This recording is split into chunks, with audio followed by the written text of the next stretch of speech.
if I can see him in the crowd, I'm going to welcome Doug. Here he is, to the stage. Thank you, Doug. And for my next guest, I should say, going to do, if it's okay, just a very brief couple of questions for you too, Doug. First of all, how are you doing? Obviously, you've been back and forward a little bit these last few months, but how have you been settling into the US specifically? How's that all going? How's your family? Yeah, so we left on December 23rd, I did, and I was down there as a snowbird till the end of April, and so we're still waiting for the consulate, the U.S. consulate. We got all our information in, and then they said to us it's going to be 3 to 5 months before you get an appointment. So we were kind of ready to go, but I guess government's working a lot slower than I thought. Yeah, and everybody asked me the question, what are you doing here? What are you doing here? Why are you here? So anyways, we're just praying and waiting for that date. The lawyer said that it should be coming any week now. So we're looking forward. We're going to Montreal to the consulate there. Okay. Yeah. Okay, we'll be praying for that, Doug. Appreciate that. Let me just pray for you. Can I just say this, that, you know, we talk about what God's doing, and I kind of got here at the end of April, and it was kind of rainy and dreary, and you have one of those days where you say to God, what are you doing? Like, why am I back here? Why can't things go quicker? And you know, I just struggle sometimes with that. And my older sister, who's 9 years older than I am, her husband had passed away. And so she was really struggling, she was. So 2 years, her husband had passed away, she was struggling. And as I prayed about it, God just said, you know, you need to reconnect with her. My sister's 75 years old, and she's got a little home in Sarnia. And you know how it is with family, that sometimes you just don't get around to see them as much. So anyways, I made kind of a commitment that I would go, and I went twice a week, and we just had the best time, her and I. We had dinner together, and I painted her porch, and another fella helped, and we just connected in so many ways. We drove around the old neighborhood and that, and it was 2 Sundays ago she passed away, and God took her home. But you know what? It was just a time that we reconnected. And it just, you know how you look and say, God, thanks for that time. Like, God, thanks for that time. And you know, I was sort of a whiner, but I am sometimes. But you know what? God, you had a purpose in that. So I was just so thankful for the time that we had. And you know what? No regrets. And I just, you know, celebrate that. He's so wise, isn't he, God? He is. Yeah, I wonder what he's doing sometimes. But you know what? He knows what he's doing. So, yeah. Oh, we give thanks for that. I'm looking forward to this, Doug. I think that's from Scotland, just out of Is it? It looks like that. That's what I was maybe thinking why I picked it, yeah. So yeah, feel free to show us more pictures of that. But let me just pray with Doug as we continue here. Thank you, God, for Doug. And just as we've been thinking about camp and all the ways that you work in the good times and the hard times, so we see this in the way that you brought Doug here for, I guess, what looks like an administrative issue, and yet the way that he was able to reconnect with his sister and bless her in that way at this time. God, you're so wise. We thank you for that. And I just pray that God, that as you filled Doug with your spirit then to minister to her, you would do that now so that he can speak your truth to us. We ask this in Jesus' name. Amen. Amen.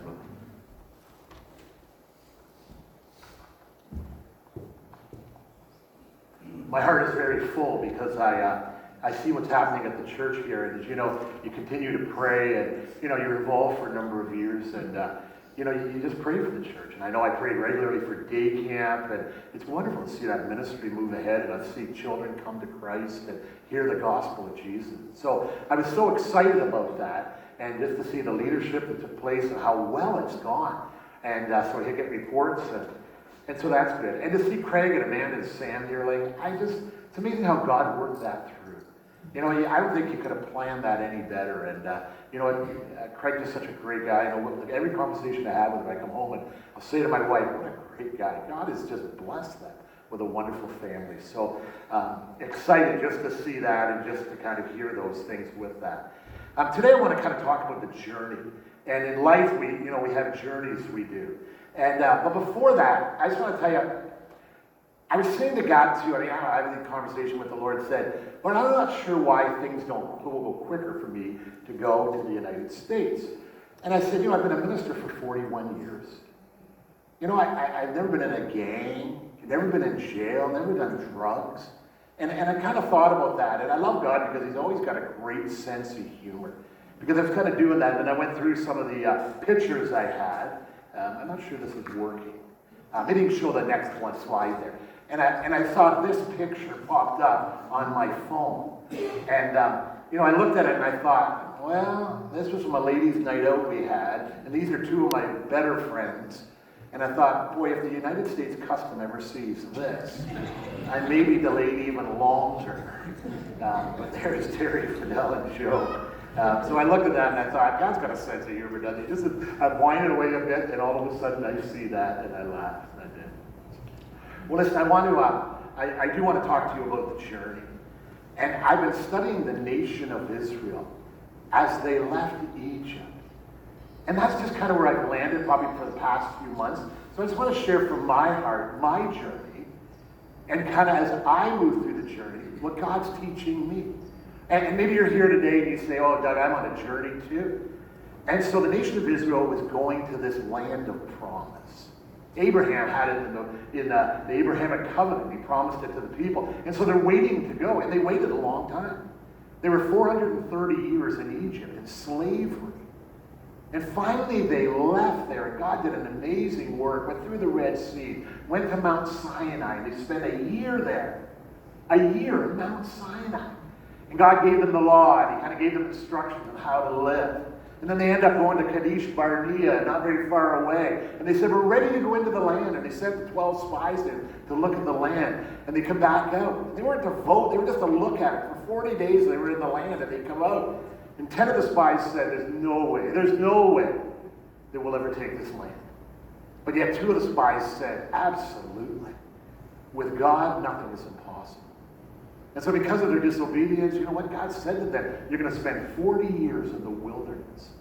And so they spent 40 years walking around while that unbelieving generation passed away. And God taught them, and God was preparing them to move into the land. And now they're going to go into the land. And as God molds and shapes their lives and prepares them, they're ready to go into the land. Now, I'm sure there's excitement they're filled with. I'm sure there's anticipation. You know, this was the promised land. But on the other side, I think they were a bit nervous. I think there's probably fear in some of them saying, boy, this is going to be big. There's probably some apprehension and being uncomfortable and not wanting change.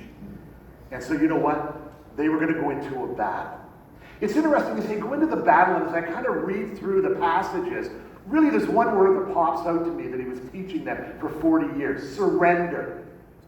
Surrender. But I don't know about you, but when I think of a battle and that word being in a battle and surrender, they don't seem to go together. In fact, when I think of being in a battle and surrender, I think you're giving up. You're packing it in. You're waving the white flag. You're on the losing team. You're defeated. But in a spiritual battle, we realize it's the best thing to do.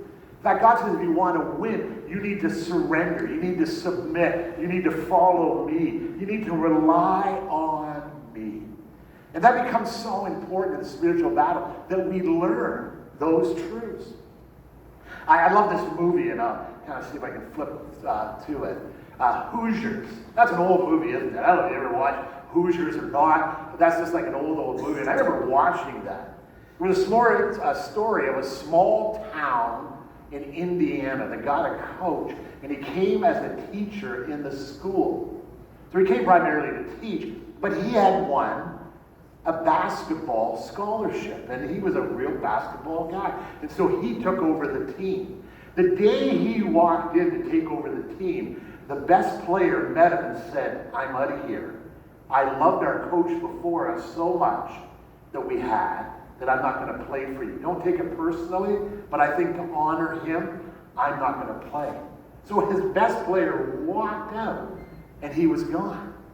Well, he struggled because he didn't have enough players. They were like a small town. True story. It happened in 1954. And he worked with them. He had all kinds of trouble. The board wanted to get rid of him because he thought he was a lousy coach. He brought in plays they didn't like. The kids rebelled on him. One game he played, he only had 4 players. That's all he had was 4 players. Anyways, he eventually molds them, and Gene Hackman is the guy that is the coach, and he plays the coach, and they finally get doing better, and they start winning, and they do really well. In fact, they won their district championship. They won their district championship, and now they would go to the state tournament. And they went to the state tournament. They walked in to the auditorium where they would be playing. And they walked in, and as they looked at this arena, they thought it was absolutely huge.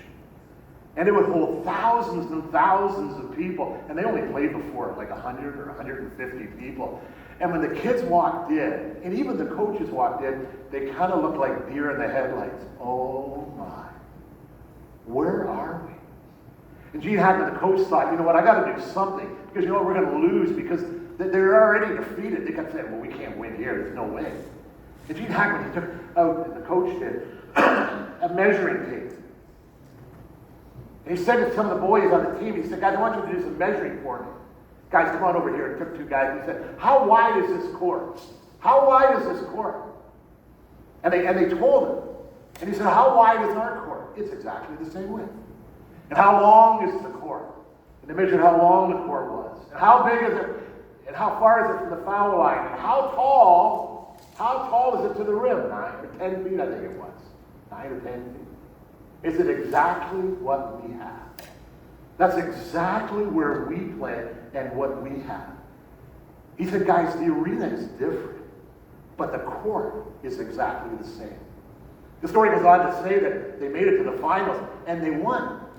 And it was kind of, you know how that drama goes, it was kind of the last second, it was tied, and they shot, and they won. And they won all of Indiana, and it was a great thing for them.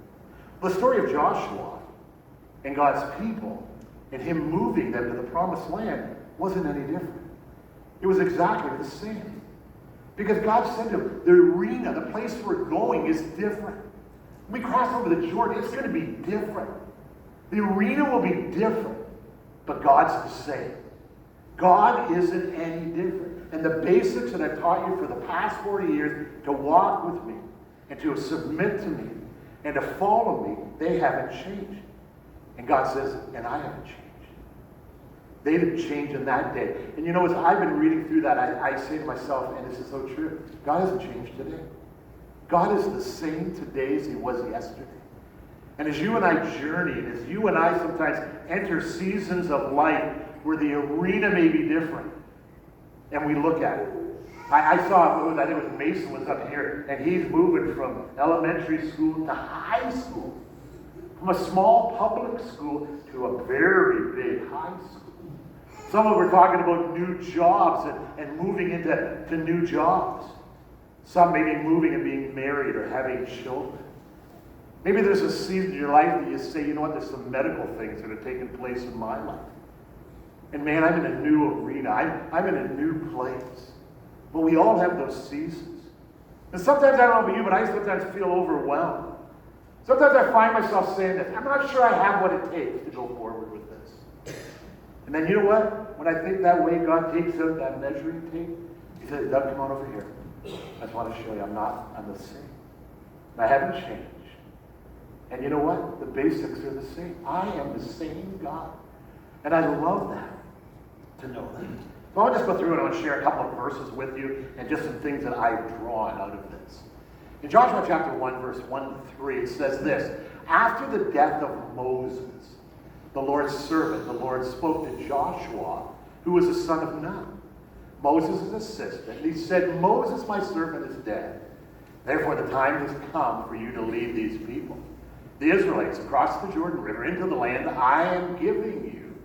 I promise you that as I promised Moses, wherever you set foot, you will be on the land that I have given you. So they spent 40 years they have in the desert, and now they're moving forward in that land. Joshua and Caleb are the only two spies that said at Kadesh Barnea, we can go forward. And they were the only two that lived. The other 10 spies, we really don't know their names. We do in the Bible. But we don't name anybody that today. But they had failed. And that generation had died off. But the key is what? Is keeping our eyes on God. As we go on, we see verse 5 says that no one will be able to stand against you as long as you live. For I will be with you, as I was with Moses. And I will not fail, or I will not abandon you. God's promise to Joshua was wonderful. I am going to be with you. And I think that's so important. You ever followed someone in a job or in an area that everybody loved that person and you're following them? That's probably the hardest thing. I drove a bus when I got my first bus run. There was a lady that was on before me, and they did the Catholic school, and it was up in the Clinton area. And so anyways, the girls in the Catholic school had to wear dresses. And so she felt bad because when they got on the bus in the wintertime, that the seats were cold because they're plastic. And so she went out and she got nice like bath towels, and she put them down so when the girls would come and sit down, they would be warm. So when she got done and I took over, she took all the bath towels, and the kids get on, and I didn't hear the end of it. Like I get on, I'm driving the bus, and they look at me, and they say, well, you're not Julia. I'm thinking, yeah, I'm not Julia. I figured that one out. And everyone says that, you're not Julia, you're not Julia. Okay, I'm not Julia. So I said, you know what, guys, let me just say this. Before we go any further, I'm not Julia. No, I'm not Julia, I'm done.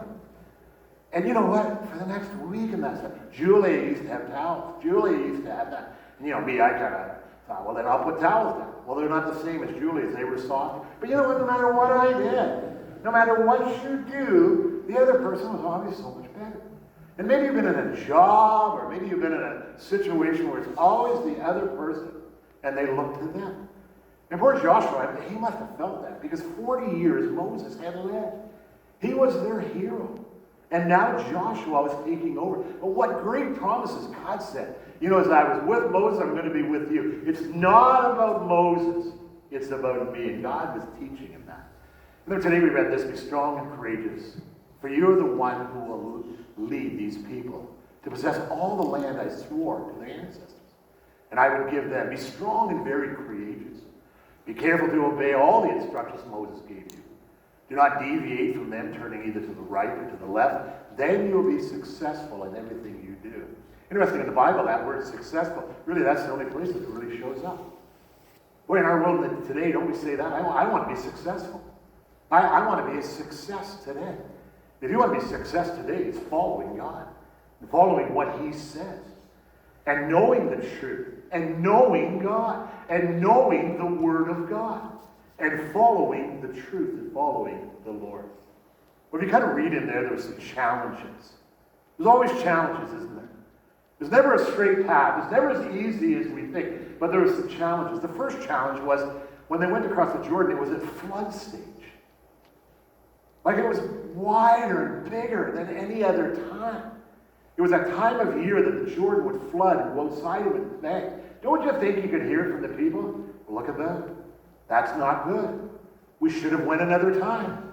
Why are we crossing the Jordan this time? But you know what? God never makes it easy, and that was fine.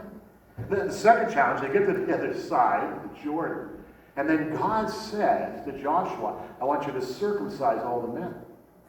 For 40 years they hadn't been circumcised. Obviously in the law, that was a sign of that covenant with God. And you can just imagine the people saying, now? Like now? We're doing that now? Because really, when they did it as men, that would leave them incapacitated. I mean, they couldn't fight. And they were vulnerable. And some would probably say, can we do it later on? Like maybe we have a few days off. But no, God says, I want you to do that now. And then they start with Jericho. Jericho is the most fortified city. The most fortified city. In fact, the walls are so wide you could run 2 chariots side by side. I don't know about you, but some people would say, can't we start with something small and work up to Jericho? But no, what did they do? They started with a very large city, and that was Jericho. Those were some of the obstacles, but that didn't bother God. This was interesting, that kind of the night before, when Joshua was near the town of Jericho, he looked up and saw a man standing in front of him with a sword in his hand. And Joshua went up to him and he demanded, are you friend or are you foe? Neither one, he replied. I'm the commander of the Lord's army. So here's a picture. It's the night before, they're ready to go in. And Joshua's taking a walk. Where does he go? He goes right up to the gates, right up to the walls. Now the word near is an interesting Hebrew word because it means he was right there. He could touch the wall. Doesn't mean that he was 100 meters away or that he was quite a ways away. He was right there. And you think, what would possess Joshua to go up there that close? Like, it almost seemed absurd. But he goes up there. And he's like, and he sees something. Now, I got to be honest with you. If I see a guy with a sword and knowing, just the size of that city and Jericho, I'd run. Like, I wouldn't ask any questions. I would run. But not Joshua. He goes up and he asks the question, are you friend or foe? Now, isn't the answer kind of an interesting one? Neither one. Neither one. Like, does that answer the question? Are you friend or foe? Neither one. And you think, that's an odd answer. And I believe that the answer, neither one, means this. You're asking the wrong question. You're asking the wrong question. Joshua said, are you for me? Are you on my team? And God said, no, that's not the question. The question is, you're on my team. Like, I'm supreme, and I'm the one that's in control. It's not that, Joshua's in control and God's kind of come alongside. No, God is supreme and he's in control. Now, we wonder about who this is, because it kind of later goes on that when Joshua fell to his face to the ground in reverence. I'm at your command, Joshua said. And what do you want your servant to do? The commander of the army, Lord's army, replied, take off your sandals, for the place where you are standing is holy. And Joshua did as he was told. People debate, what was this? Was this an angel? Was this a Christophany? Was this like God in pre-carnation? In his pre-coronation, and what was this? I don't believe it was an angel, because I believe that if you look in the book of Revelation, that we don't worship angels. The book of Revelation, we know John is in a vision, and he's going around, and notice what it says, and I, John, am the one who heard and saw these things, in this vision. When I heard and I saw them, I fell down to worship at the feet of the angel who showed them to me. And he, the angel, said, no, don't worship me. He said, I am a servant of God, just like you and your brothers, the prophets, as well as all those who obey what is written in the book. Worship only God. So this wasn't an angel. This was not an angel, because we don't worship angels. But this was God. This was Jesus Christ. And he falls down and he worships. And I think that's so wonderful as we see that, because it's another reminder. Don't miss this. It's surrender. Well, the story goes on in Joshua chapter 6, 1 and 2. Now the gates of Jericho were tightly shut up because the people were afraid of the Israelites. And no one was allowed to go out or to go in. But the Lord said to Joshua, I have given you Jericho, its king, and all its strong warriors. And then he goes on to give instructions. I didn't write all those down, but he kind of said, this is what you're going to do. This is how it's going to play out. This is what it's going to look like. The first thing is we're going to put some of the musicians up front. We're going to put some of the musicians, and they're going to have trumpets, horns. And then we're going to have the Ark of the Covenant. And then we're going to have the people behind, the army and that behind. And I want you to march around the first day, and I don't want you to say anything. Like, I don't want anybody to talk to one another. I don't want anybody to say anything. I want you to be completely quiet and march around. When you're done, go home. I want you to come back the second day, and I want you to march around. Same order, and I want you to go home. Do that for 6 days, and on the 7th day, I want you to march around 7 times. And the 7th time, I want you to blow the trumpet, I want you to yell. Now, don't lose sight of how bizarre this is. Like, don't lose sight of how crazy this sounds. And Joshua was explaining this. And you can just imagine the people saying, so we're putting the musicians up front. We're putting the musicians up front. I would think the army would be up front. And yet, you know what? It sounded ridiculous, but it was a test by God. It was a test by God. We did this book as a men's study, and it's in the library. I looked the other day, and I saw it in there. It's called Glory Days, written by Max Lucado. And I really appreciated this book, and I read it and really gleaned from it, got a lot of things. And I love the quote he says, for 7 years they, the Israelite people, were virtually untouchable. Approximately 10,000 square miles of choice property they claimed. 7 years of unbridled success. They were outnumbered, but they weren't outpowered. They were under-equipped, but not overwhelmed. They were the unlikely but unquestionable conquerors of some of the most barbaric armies in history. Had the campaign been a prize fight, the referee would have called it the first round. The Hebrew people were unstoppable. For 7 years, they were unstoppable. And the power of God had shown that. And I love that, and I just read that, and that just always amazed me during that period of time what God was doing in their lives. Well, we go on to Joshua 6, verse 18. Here's something that he says, an instruction he gives. Don't take any of the things set apart for destruction, or you yourselves will be completely destroyed. And you will bring trouble on the camp of Israel. I'm going to come back to that in a moment, but just keep that in mind. We're going to move on. And when the people heard the sound of the ram's horns, okay, so now they've kind of on that seventh day, they shouted as loud as they could, and suddenly the walls of Jericho collapsed. And the Israelites charged straight into the town, and they captured it. Then we go on to chapter 7. It says, but Israel, they violated the instructions that we read earlier about the things set apart for the Lord. A man by the name of Achan has stolen some of these dedicated things. So the Lord was very angry with Israel. Achan was the son of Carmi, who was a descendant of Zimri, who was the son of Zerah. The tribe of Judah, interesting, the tribe of Judah.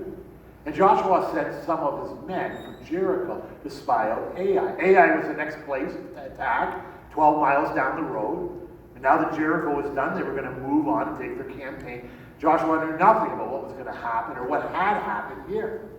And when they returned from spying it out, these spies said, there's no need really to take all of us to go up there. It won't take more than 2,000 or 3,000 men to attack Ai. Since there are so few of them, they're not very big. Don't make all the people struggle to go up there. So approximately 3,000 warriors were sent, but they were soundly defeated. And so when they get back and they tell Joshua this, Joshua's like, livid. God's like, what's going on? Here we're following you, we're doing everything you want us to do, and this happens. Well, I don't understand. And God reveals to them that there's someone in the camp who has sinned and reveals who it is. And so they bring Achan in, and Achan replied, it's true, I've sinned against the Lord, the God of Israel. Among the plunder I saw a beautiful robe from Babylon, 20 silver coins, and a bar of gold weighing more than a pound. Notice what he said there. And I wanted them so much that I just took them.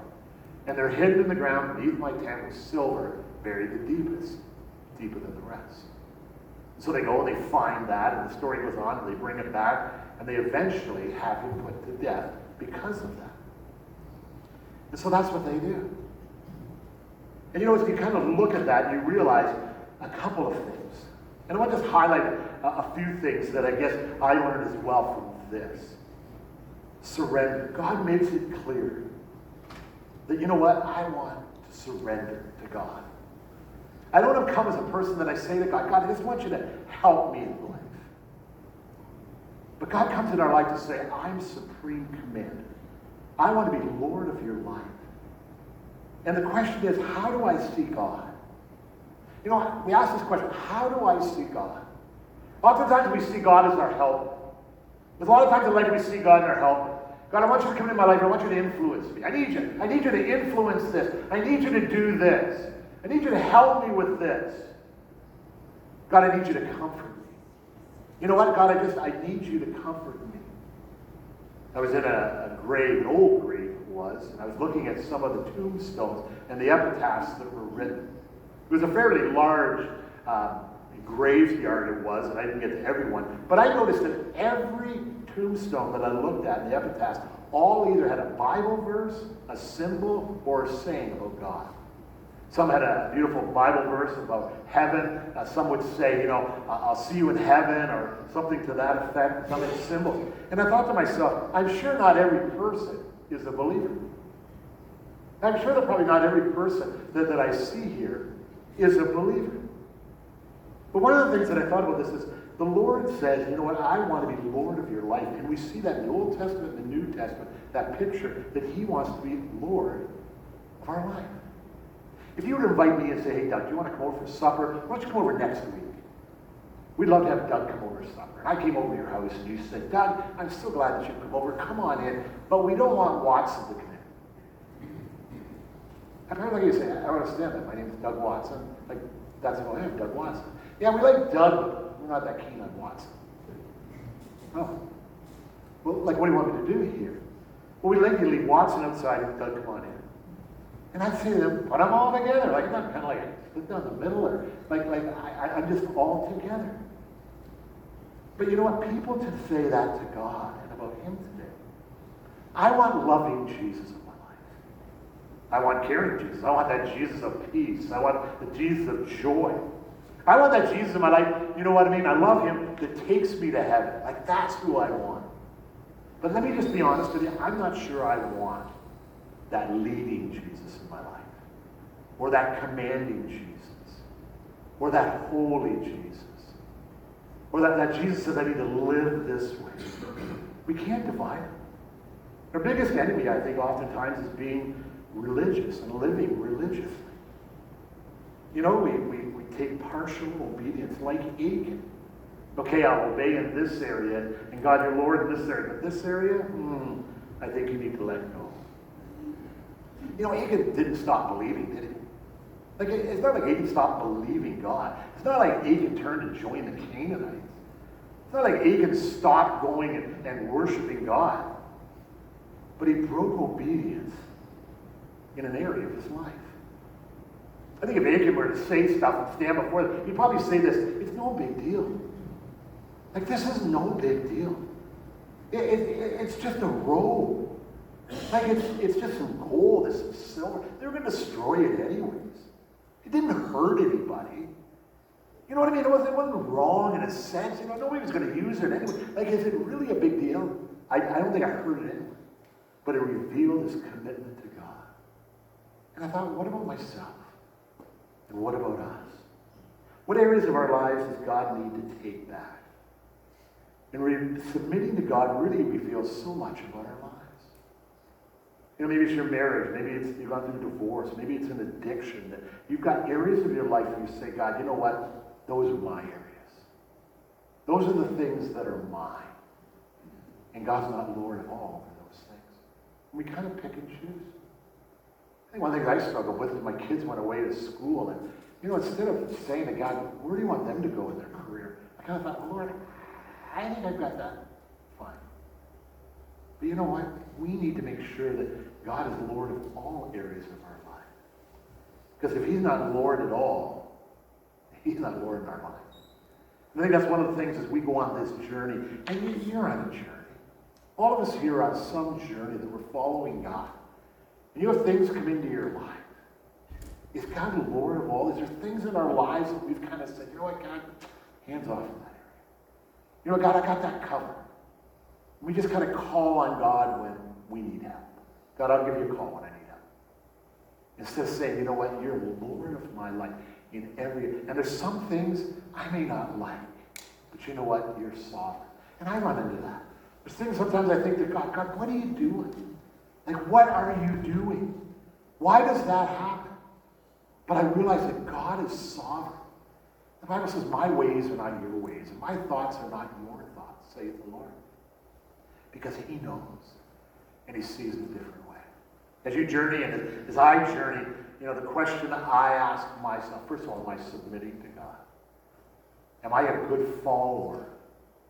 Is He Lord of my life? Or I say, God, you know what? It's all yours. And allowing Him to be Lord.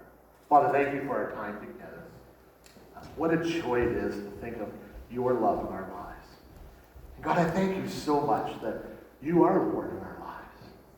That God, you can be Lord. And I look at the nation of Israel, and they learn those lessons to follow you. That God, you just did some amazing things. And God, you do those same things in our lives today. But may we submit. We don't want to be religious people that just say, I'll pick this and I'll pick that. We want to follow you. And you are an amazing God. You are new. Amen.